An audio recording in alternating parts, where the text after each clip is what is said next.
So, it's been a while, guys. Have an explanation on that. I did promise last video that I was going to do an update video, but that ended up turning into a whole thing. And now I'm going to do another promise that I'm going to do another update video, hopefully tomorrow, because it's Memorial Day and I don't have to work.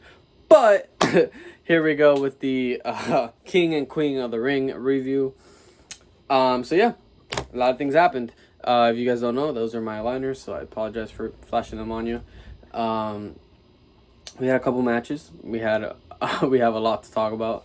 So let's start off with the most controversial one. Randy Orton versus Gunther for the King of the Ring. Gunther won, but the way he won by a roll-up that wasn't really a roll-up because Randy's shoulders weren't down. So it created some controversy online to see if maybe this was a botch or was it like the planned finish so then they can do another Randy Gunther match later down the line. But it really wouldn't make any sense because if you think about it, Randy and Gunther are in different brands, so it's not like they have to forcefully do another one. Now, if you're saying Gunther won because that was the actual finish, then you have an opportunity to be like, hey, Randy, you're a heel now because you're going to go on this rant where you weren't pinned correctly and this stuff, and then you're going to turn heel and you're going to challenge Cody for his title. More than likely he's going to lose because I don't think that Cody's going to lose the title anytime soon. If he does lose it to Randy, then I'm 100%, 100% because honestly, let's all be honest, Cody Rhodes' reign so far has not been what we thought it was, or at least what I thought it was.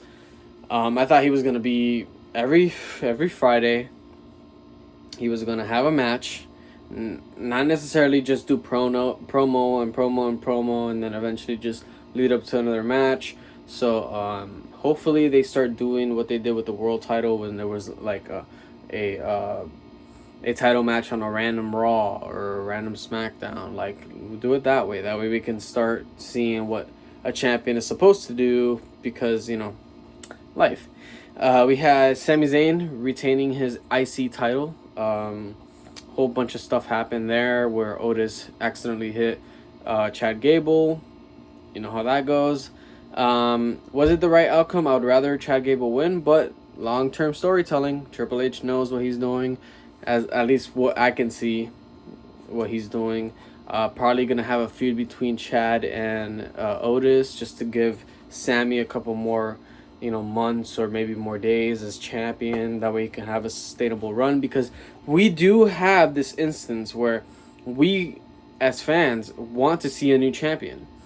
And we might not think that either Sammy or Cody or anybody else is able to have the title for long term like Roman, but the way that WWE looks at it is like, hey, let's do 100 to maybe 150-day reign.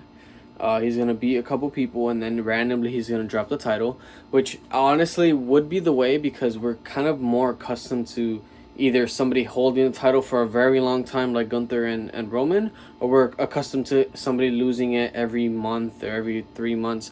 Back in the Attitude Era, it was like a whole flip-flop of titles.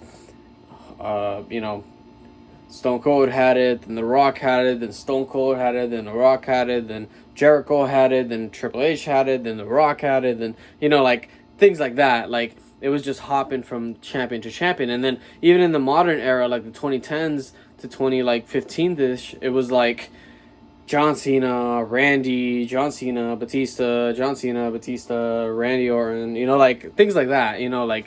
It was like all over the place and it was just hopping from star to star. And now we are getting accustomed to having these longer reigns. And eventually WWE is going to throw a curveball at us and be like, this guy lost it in like 10 days and stuff like that. It's going to be kind of crazy. Everybody's going to go like, oh, well, he deserves more. Like how they did Drew McIntyre. But Drew McIntyre, he lost the title in like 5 minutes because of what he did to CM Punk. But storyline-wise, it makes sense. It's not like, it didn't make sense. It wasn't just thrown from out of nowhere. So that's the thing I'm trying to get at.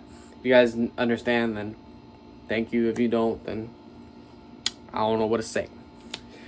At the countdown match, Bianca Belair and Jade Cargill retained their titles because why not? They were going against Indy Hartwell and Candice LeRae, if I remember correctly, because obviously I don't watch the countdown show because most of the time there is no match. There's just talking, which I don't mind. You know, sometimes I do put it on and then I just go like be in the kitchen or be in my game until the actual play start, like fighting starts and stuff like that. So that's cool. Lara Valkyria was supposed to be the Queens of the Ring, but it was Nia Jax, which I don't have any issue with. Nia has came back, and she's been booked good. Like, Triple H has been booking her really good, I gotta say. And now she has a title chance against whoever the champion is by the time SummerSlam happens. Because obviously, if you guys don't know this, we have Clash at the Castle before SummerSlam. So even if Gunther has a chance for the title at SummerSlam, he's not going to get it against Priest because Priest might not be the champion at that point. It could be Drew McIntyre. But now that's the predicament we're in. More than likely, we all know what's going to happen. Drew's going to lose because CM Punk's going to intervene.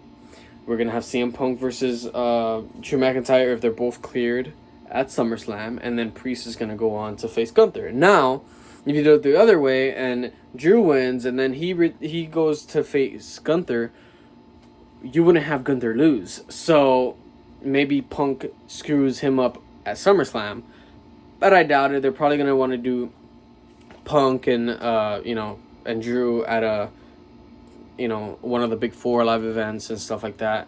Then you probably have Roman coming back at SummerSlam or something like that, because I do know that his movie, thing ends like in a week or so or something like that.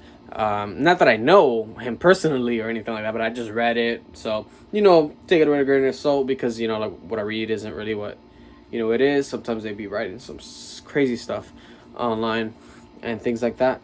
But yeah, guys, besides that, of course, Nia Jax is your Queen of the Ring.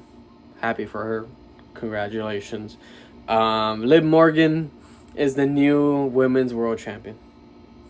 Because Dom wasn't supposed to help her, but he intervened in the match trying to help Becky, even though his ulterior motives, he knew that Becky was going to hesitate to use the chair. He knew that Becky wasn't going to want to use the chair, and he put the chair there so Liv could win, because obviously Dom has left mommy behind and is moving on to his new mommy, Liv Morgan.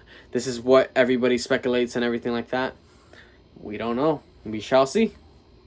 We shall see. What other match happened, if I can remember correctly? The main event, Logan Paul and Cody Rhodes. Of course, why would I forget about that one? If I did forget about anything else, then probably not worth mentioning anyway, unfortunately. I'm sorry, guys. Sorry. So, Cody Rhodes and Logan Paul was a phenomenal match. I was sitting there on my phone, but, I was glancing at it. And towards the end, a whole bunch of stuff happened. Great cut, like, camera angles and stuff like that.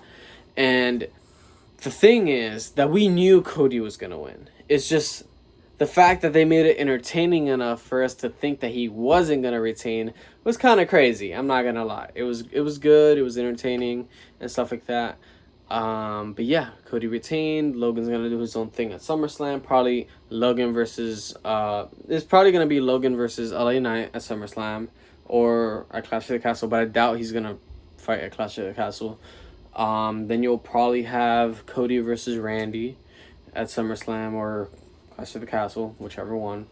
But I do think that maybe the Drew match is gonna main event the Scotland, PLE, because why wouldn't it?